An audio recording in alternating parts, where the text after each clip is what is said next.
بسم اللہ الرحمن الرحیم۔ لوگ تاج محل کو محبت کی علامت قرار دیتے ہیں، مگر یقین کریں عثمانی دور میں مسجد نبی صلی اللہ علیہ وآلہ وسلم کی تعمیرات کی دنیا میں محبت اور عقیدت کی معراج ہے۔ ذرا پڑھیے اور اپنے دلوں کو عشق نبی صلی اللہ علیہ وآلہ وسلم سے منور کیجیے۔ ترکوں نے جب مسجد نبی کی تعمیر کا ارادہ کیا تو انہوں نے اپنی وسیع و عریض ریاست میں اعلان کیا کہ انہیں عمارت سازی سے متعلق فنون کے ماہرین درکار ہیں۔ اعلان کرنے کی دیر تھی کہ ہر علم کے مانے ہوئے لوگوں نے اپنی خدمات پیش کی۔ سلطان کے حکم سے استنبول کے باہر ایک شہر بسایا گیا جس میں اطراف عالم سے آنے والے ان ماہرین کو الگ الگ محلوں میں بسایا گیا۔ اس کے بعد عقیدت اور حیرت کا ایسا باب شروع ہوا جس کی نظیر مشکل ہے۔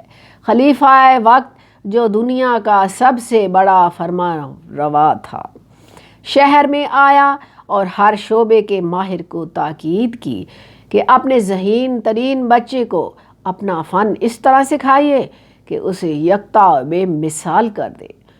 اس اثناء میں ترک حکومت اس بچے کو حفظ قرآن اور شاہسوار بنائے گی۔ دنیا کی تاریخ کا یہ عجیب و غریب منصوبہ کئی سال تک جاری رہا۔ 25 سال بعد نوجوانوں کی ایسی جماعت تیار ہوئی جو نہ صرف اپنے شعبے میں یکتا روزگار تھے بلکہ ہر شخص حفظ قرآن اور باعمل مسلمان بھی تھا۔ یہ لگ بھگ 500 لوگ تھے۔ اسی دوران ترکوں نے پتھروں کی نئی کانیں دریافت کی، جنگلوں سے لکڑیاں کٹوائی، تختے حاصل کیے گئے اور شیشے کا سامان بہم پہنچایا گیا۔